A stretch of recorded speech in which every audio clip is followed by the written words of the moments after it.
नमस्कार, आप देख रहे हैं कच्चा चिट्ठा। मैं हूं आपके साथ प्रीति रघुनंदन। कोरोना का खतरा अभी टला नहीं है, लिहाजा कोरोना के खिलाफ इस जंग में मास्क सबसे बड़ा हथियार है। न्यूज 18 मास्क के लिए मुहिम भी चला रहा है। #मास्क पहनो इंडिया। न्यूज 18 आप सबसे अपील करता है कि मास्क जरूर पहने, क्योंकि सावधानी ही इस वक्त सबसे बड़ा बचाव है। तो चलिए इसी के साथ ही कच्चा चिट्ठा प्रोग्राम की हम शुरुआत करते हैं। भारत के साथ दुश्मनी को पहचान बना चुका चीन अपनी चालबाजियों से बाज नहीं आ रहा। चीन LAC पर विवाद को एक बार फिर बढ़ाने की कोशिश तो कर ही रहा है।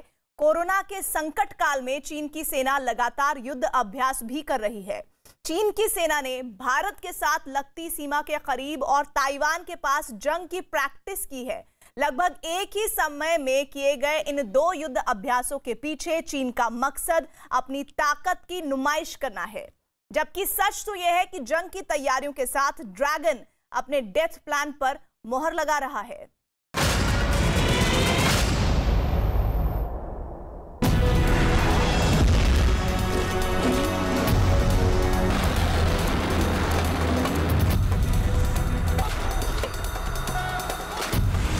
LAC के पास लाल सेना का युद्धाभ्यास।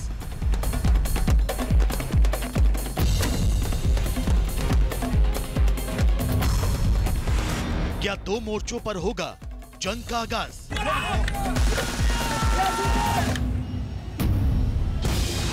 शी जिनपिंग के डबल गेम का पर्दाफाश।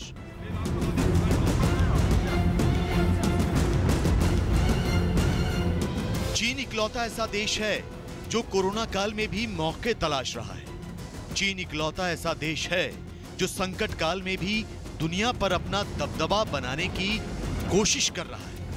चीन एक साथ दो मोर्चों पर जंग लड़ने की अपनी काबिलियत का ढिंढोरा पीट रहा है। चीन की सरकारी मीडिया पीपल्स लिबरेशन आर्मी के शक्ति प्रदर्शन की तस्वीरें पूरी दुनिया को दिखा रही है। और फिलहाल दो तस्वीरें सबसे ज्यादा सुर्खियों में।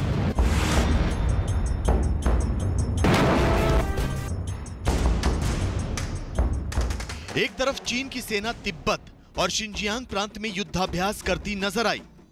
मकसद भारत की ओर से मिल रही चुनौतियों से निपटना, भारत के खिलाफ पहाड़ी इलाकों में जंग लड़ने की अपनी ताकत में इजाफा करना। तो दूसरी तरफ ताइवान के करीब फुजियान प्रांत में PLA की 72वीं ग्रुप आर्मी समंदर और आसमान में जंग लड़ने की अपनी क्षमताओं को परखती नजर आई। इसके पीछे वजह है हाल ही में जापान, ऑस्ट्रेलिया और अमेरिका का इसी इलाके में किया गया संयुक्त युद्धाभ्यास।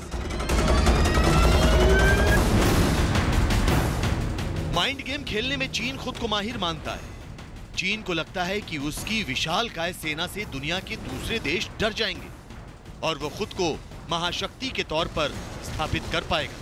लिहाजा शी जिनपिंग ने डबल गेम खेलते हुए पहले LAC और उसके बाद ताइवान के करीब अपनी ताकत की नुमाइश की। लेकिन चीन ये भूल गया कि उसने अपने ही हाथों अपनी ही तबाही की स्क्रिप्ट लिखनी शुरू कर दी।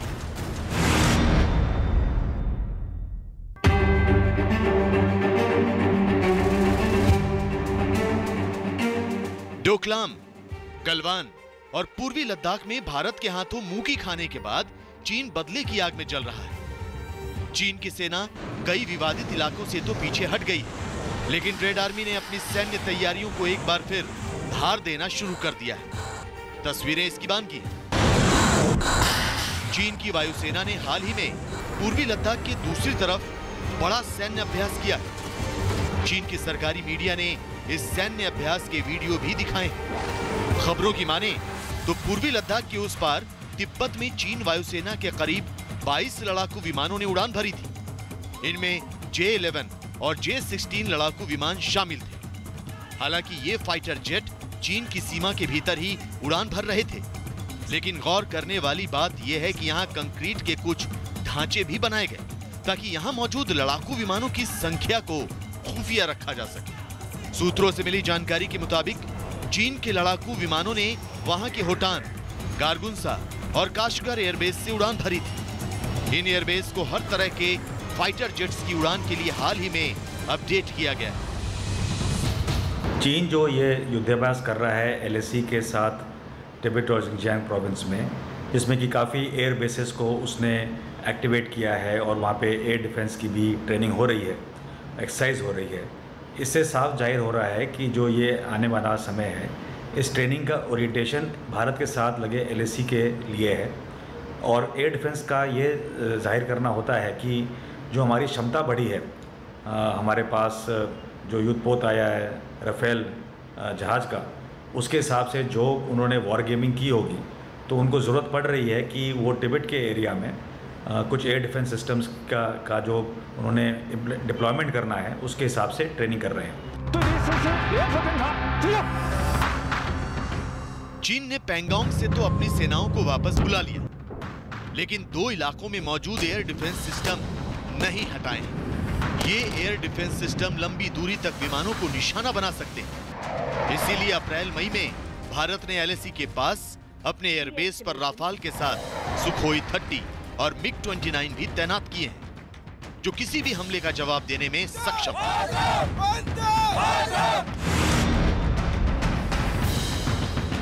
3 अमेरिकी सीनेटर की ताइवान यात्रा ने शी जिनपिंग के माथे पर शिकन की लकीरें खींच दी हैं।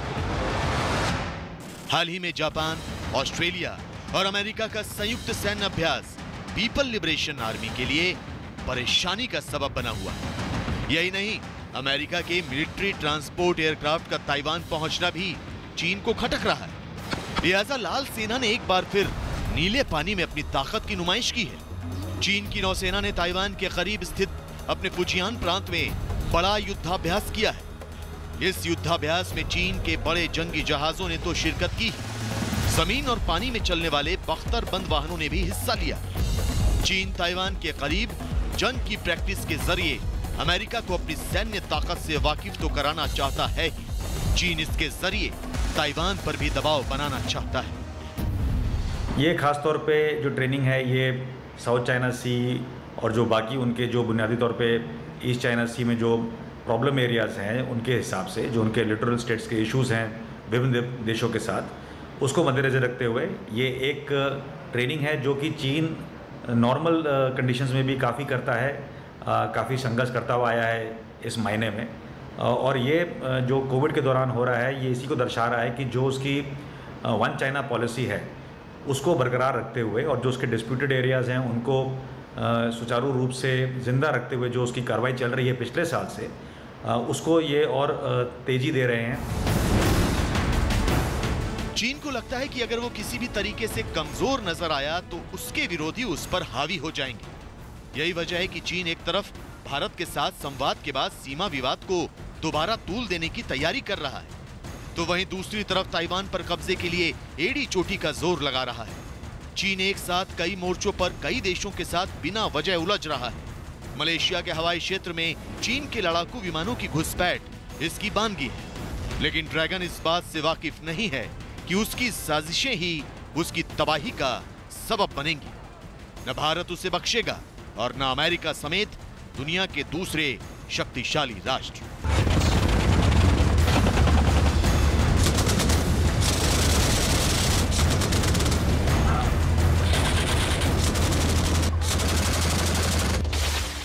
चीन शांति वार्ता के आड़ में LAC पर अपने नए और अत्याधुनिक हथियार तैनात कर रहा है। ऐसे में हथियार जो पहाड़ी इलाकों में जंग लड़ने में कारगर साबित हो सकते हैं। इन हथियारों में अटैक हेलीकॉप्टर, बख्तरबंद गाड़ियां, हल्की तोपें, आर्टिलरी और दूसरे साजो सामान शामिल हैं।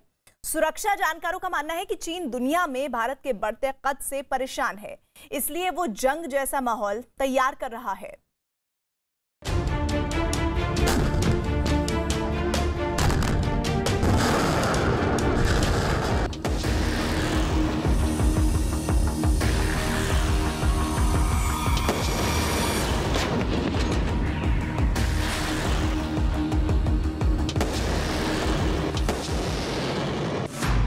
LAC पर चीन की नई चाल। LAC पर किए अत्याधुनिक हथियार तैनात। शांति वार्ता की आड़ में चीन की नई साजिश। –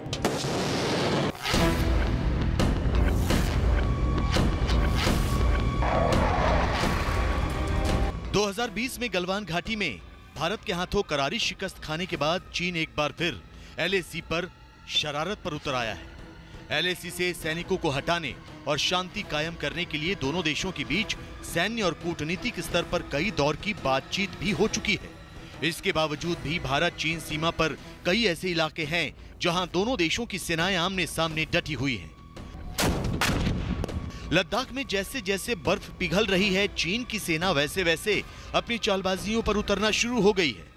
सूत्रों के मुताबिक पिछले 1 साल के दौरान चीन को भारतीय सेना की ताकत का अंदाजा हो चुका है। लिहाजा भारतीय सेना से निपटने के लिए चीन ने अपने सैनिकों और सैन्य अड्डों को अत्याधुनिक हथियारों से लैस करना शुरू कर दिया है। इस सारी कवायद में चीन की सेना तिब्बत ऑटोनोमस रीजन पर सबसे ज्यादा फोकस कर रही है और उसने LAC के पास मौजूद अपने सैन्य अड्डों पर अत्याधुनिक tank, air defence gun, armoured vehicle, helicopter और लड़ाकू विमानों की टुकड़ियों की तैनाती शुरू कर दी है। उनके सर्वेलेंस सिस्टम्स और उनकी जो बॉर्डर के ऊपर जो शैलो सर्वेलेंस इक्विपमेंट है या ह्यूमन रिसोर्सेज जो वहाँ पे है, सभी कुछ एक्टिवेटेड है। तो ऐसा नहीं कि चाइना हमारे को सरप्राइज कर पाएगा। सैटेलाइट इंटेलिजेंस से उनकी जो डीपर एरियाज है तिब्बत के, वहाँ से जो भी मूवमेंट होंगे वो पिकअप होंगे और वो पिकअप होकर जब वो फॉरवर्ड एरिया के पास पे पहुँचेंगे तो हमारी जो रेडार्स एक्सेट्रा या ह्यूमन एलिमेंट्स जो वहाँ पे डिप्लॉय किए हुए हैं उन सब से हमारे को खबर मिल जाएगी।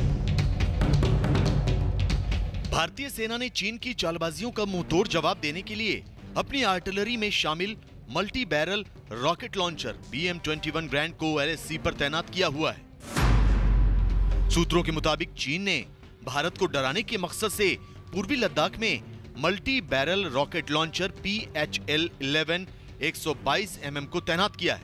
ये एक बार में 40 रॉकेट दाग सकता है।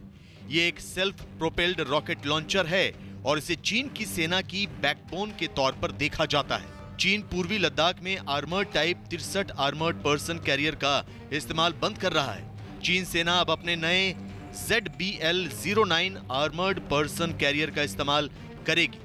इसे स्नो लेपर्ड भी कहा जाता है। इस बख्तरबंद गाड़ी में 3 क्रू और 7 से 10 सैनिकों के बैठने की जगह है। इस व्हीकल में अंदर बैठे सैनिकों के लिए एक फायरिंग पिट मौजूद है। ये आर्मर्ड व्हीकल 30 mm की मशीन गन से लैस है। इसके अलावा इस पर 7.62 mm की एक और मशीन गन भी लगी हुई है। ये combat vehicle 2 anti tank guided मिसाइलों से भी लैस है। जिस वक्त भारत कोरोना की दूसरी लहर से जूझ रहा था, उसी वक्त चीन अपने वेस्टर्न थिएटर कमांड को बदलने में जुटा हुआ था। सूत्रों की माने तो भारत से लगते उसके शिनजियांग मिलिट्री डिस्ट्रिक्ट को उसने नए फाइटर एयरक्राफ्ट, नए टैंक, नए आर्टिलरी गन्स और उसी के जैसे कई अत्याधुनिक हथियारों से लैस कर दिया। दरअसल गलवान की हिंसा के बाद से चीन ने अपने शिनजियांग मिलिट्री डिस्ट्रिक्ट को बड़ी तेजी से अपग्रेड किया है। यही नहीं, उसने तो अपने कमांडरों को भी बदल दिया है जो कि मिलिट्री डिस्ट्रिक्ट में मौजूद थे। कहा जा सकता है कि चीन जिस तरीके से अपनी तैयारी कर रहा है वो भारत के साथ शांति वार्ता की आड़ में कोई नई साजिश बुन रहा है। लद्दाख के पहाड़ी इलाकों में अपने सैन्य साजो सामान और रसद को अपने सैनिकों तक पहुंचाने के लिए PLA ने लंबी दूरी के लॉजिस्टिक सपोर्ट मिशन को पूरा करने की गरज से एक खास ऑल टेरेन व्हीकल को शामिल किया है। ये व्हीकल 5000 मीटर यानी कि 16000 फीट की ऊंचाई पर आसानी से काम कर सकता है। इसे खास तौर पर प्लेटू यानी पहाड़ी इलाकों के लिए तैयार किया गया है और ये एक बार में 1.5 टन सामान ले जा सकता है। ये व्हीकल 35 डिग्री एंगल वाली ऊंचाई पर भी आसानी से चढ़ सकता है। चीन पिछले कुछ समय से हाई एल्टीट्यूड इलाकों में अपने हेलीकॉप्टर ऑपरेशन पर खासा ध्यान दे रहा है। लिहाजा तिब्बत में उसने Z-10 अटैक हेलीकॉप्टर और Z-20 टैक्टिकल यूटिलिटी हेलीकॉप्टर तैनात कर दिए हैं। अगर आप न्यूज़ रिपोर्ट्स देखें तो काफ़ी कैजुअलिटीज़ हुए हैं चाइनीज़ के। उनको काफ़ी ट्रूप्स को वापस ले जाना पड़ा है और उनकी जो रोटेशन है, ट्रूप्स की रोटेशन है, वो हमारे से कई गुना फास्टर है। बट इन सब जो अगर उनकी तैयारी को देखें, उनकी एक्सपीरियंस को देखें या उनकी फोर्स मॉडर्नाइजेशन को देखें तो मेरे ख्याल में हाई ऑल्टीट्यूड में इंडियन आर्मी का मुकाबला करना चाइनीज़ के लिए बहुत ही मुश्किल होगा। ये नहीं कि इम्पॉसिबल होगा, बट जरूर मुश्किल होगा। हाल ही में चीन ने रूस से MI हेलीकॉप्टर खरीदे हैं। इनमें MI हेलीकॉप्टर के 3 वेरिएंट MI-171E, MI-171SH और MI 171 LT शामिल हैं। चीन को 140 Mi हेलीकॉप्टर मिल भी चुके हैं। भारतीय सेना के टैंकों का मुकाबला करने की गरज से चीन ने तिब्बत में बड़ी संख्या में अपने टाइप 15 लाइट टैंक भी तैनात किए हैं। चीन ने टाइप 15 लाइट टैंक को प्लेटू में रैपिड कॉम्बैट के लिए तैयार किया है। सुरक्षा जानकारों के मुताबिक ये भारत के T-90 और T-72 टैंक का मुकाबला नहीं कर सकते। इनकी रेंज 3 किलोमीटर के करीब है। चीन ने LAC पर PCL-181 truck mounted 155 mm self propelled howitzer की तैनाती की है। चीन का दावा है कि PCL-181 की रेंज 40 किलोमीटर तक है। चाइना चाहती है कि वो दुनिया का सबसे बड़ा सुपर पावर हो, और वो जो रास्ता है जो सुपर पावर होने वाला, उस रास्ते में पहली जो माइलस्टोन है वो है कि एशिया का सबसे बड़ा रीजनल पावर हो। तो इसी के लिए चाइना की जो आप देख रहे हैं फोर्स मॉडर्नाइजेशन के ऊपर इतना ज़्यादा जोर है। तो ऑब्वियसली वो नहीं चाहती कि इंडिया उसका कॉम्पिटिटर बने, मगर चाहे चाइना फोर्स मॉडर्नाइजेशन करे या ना करे, हम भी अपनी फोर्स मॉडर्नाइजेशन के ऊपर काफ़ी जोर दे रहे हैं अभी। यही नहीं, PLA ने तिब्बत मिलिट्री कमांड में 3rd जनरेशन असॉल्ट व्हीकल डॉनफेंग मेंगशी को भी तैनात किया है। ये एक of road tactical armoured vehicle है। इसका इस्तेमाल PLA की बॉर्डर डिफेंस ट्रुप कर रही है। हाल ही में शिंजियान मिलिट्री रीजन में भी इन असॉल्ट व्हीकल की डिलीवरी की गई है। LAC के पास चीन की एंटी एयरक्राफ्ट रेजिमेंट जमीन से हवा में मार करने वाली मिसाइल HQ-17 से लैस है। ये मिसाइल 12 किलोमीटर दूरी तक किसी भी एरियल टारगेट को निशाना बना सकती है।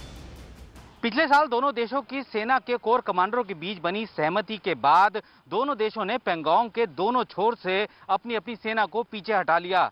भारत तो पेंगोंग के दक्षिण छोर पर एक महत्वपूर्ण रणनीतिक बढ़त हासिल किए हुए था, लेकिन अब एक बार फिर से चीन LAC के पास अपने अत्याधुनिक हथियारों को तैनात कर भारत को उकसाने की कोशिश कर रहा है।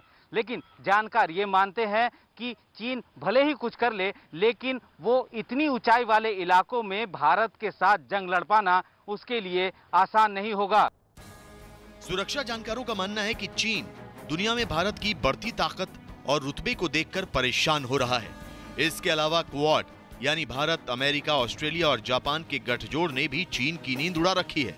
लिहाजा चीन LAC पर भारत पर मानसिक दबाव बनाने की कोशिश कर रहा है, लेकिन चीन भारत के साथ जंग लड़ने की जुर्रत नहीं कर सकता, और अगर गलती से भी उसने भारत के साथ जंग शुरू की तो दुनिया उसके खिलाफ खड़ी हो जाएगी। यानी चीन जो चालबाजी कर रहा है वो खुद उसकी तबाही का बायस बन सकती है।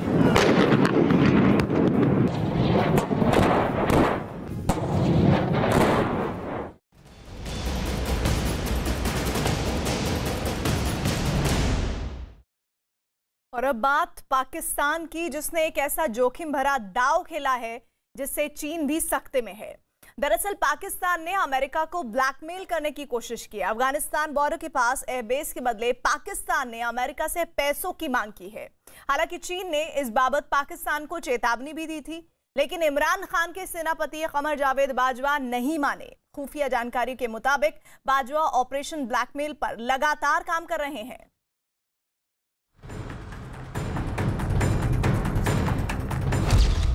बाइडेन को ब्लैकमेल करने का प्लान।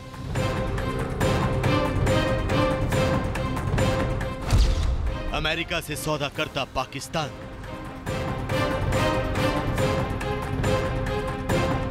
अमेरिका अफगानिस्तान से इस साल के सितंबर महीने तक अपनी सेना को पूरी तरह से वापस बुला लेगा,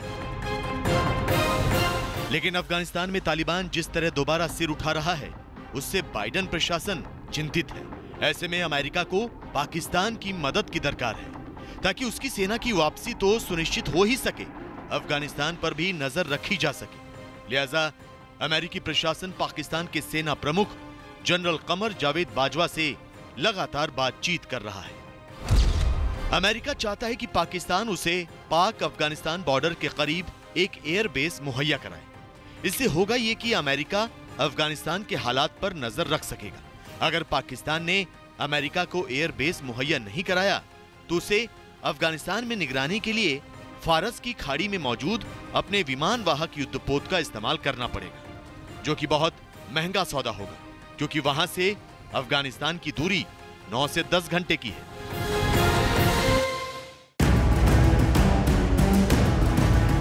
लेकिन पाकिस्तान इस मौके का फायदा उठाने की फिराक में है। पाकिस्तान चाहता है कि अमेरिका उसके साथ संबंध मजबूत करे और बंद किया गया आर्थिक सहयोग दोबारा शुरू करे। इसके लिए पाकिस्तान अमेरिका को ब्लैकमेल करने में लगा हुआ है। आपको बता दें कि पिछले महीने यानी मई में पाकिस्तान के सेना प्रमुख कमर जावेद बाजवा ने सेना मुख्यालय में अमेरिकी अधिकारियों से मुलाकात की थी। इससे पहले बाजवा ने अमेरिका के सेक्रेटरी ऑफ स्टेट और डिफेंस सेक्रेटरी के साथ बातचीत की थी। 2001 में भी एक समझौता था जिसके तहत पाकिस्तान अमेरिका को ग्राउंड और एयर कम्युनिकेशन के लिए संधि की हुई है कि वहां से वो कर सकते हैं, और पाकिस्तान अभी भी उसको मानने के लिए तैयार है। तो इस समय स्थिति बड़ी डावाडोल है कि कुछ लोग पाकिस्तान में चाहते हैं कि अमेरिका को बेस ना दी जाए और सेना चाहती है कि अमेरिका को बेस दी जाए, क्योंकि अमेरिका के साथ दोस्ती के कारण सेना को पहले भी बहुत अच्छे हथियार मिलते रहे हैं। पाकिस्तान भले ही अमेरिका को ब्लैकमेल करने की कोशिश कर रहा हो, लेकिन अगर वो अपनी कोशिश में कामयाब हो भी गया तो उसे इसका खमियाजा भी भुगतना होगा। अमेरिका को पाकिस्तान ने अपना एयरबेस दिया तो चीन नाराज हो जाएगा। चीन ने पहले ही पाकिस्तान को इस बाबत चेतावनी दे दी है। अगर पाकिस्तान ने आर्थिक मदद के एवज में अमेरिका को अपना एयरबेस दिया तो बाइडेन प्रशासन उसकी सौदेबाजी से खफा हो जाएगा। भविष्य में पाकिस्तान को भी अमेरिकी सौदेबाजी का सामना करना पड़ सकता है। यही नहीं, चीन का गुस्सा भी पाकिस्तान के लिए मुसीबत पैदा कर सकता है, क्योंकि चीन किसी भी वक्त उसे आर्थिक मदद देने से इनकार कर सकता है। पाकिस्तान इस समय दो नावों पर सवार है। एक तरफ चीन के साथ उसके बढ़ते हुए अच्छे संबंध, और दूसरी तरफ आज अमेरिका चाह रहा है कि वहां पर एयरबेस बनाई जाए। उसकी इकोनॉमी या अर्थव्यवस्था की मजबूरी कि IMF से $6 बिलियन का लोन फंसा हुआ है, साथ ही साथ FATF की ग्रे लिस्ट में आ रहा है। इस चीज को देखते हुए वो अमेरिका की तरफ झुकना चाहता है, वहां की सेना अमेरिका की तरफ झुकना चाहती है। अमेरिका से आर्थिक मदद हासिल करना, FATF की ग्रे लिस्ट से बाहर आने के लिए मदद और भारत के खिलाफ चक्रव्यूह तैयार करने के लिए इमरान खान और उनके सिपह सालार जिस रास्ते पर चल रहे हैं वो उन्हें तबाही की गहरी खाई में धकेल सकता है। बाजवा का ऑपरेशन ब्लैकमेल पाकिस्तान की बर्बादी में आखिरी कील साबित हो सकता है। यही वजह है कि पाकिस्तान की सरकार फिलहाल पशुपेश में फंसी है।